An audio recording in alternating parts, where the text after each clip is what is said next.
What story will the cards reveal today? An elemental wants to be healed by a summit, but they will bring darkness to those whose path they cross. Celestial. An injured elemental seeking healing heads to a celestial keep atop a summit.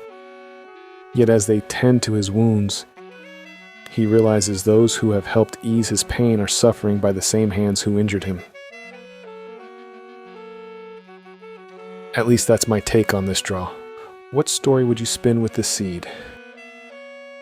Thanks for joining me on this escape from the daily grind. I'll see you for the next tale, my friends.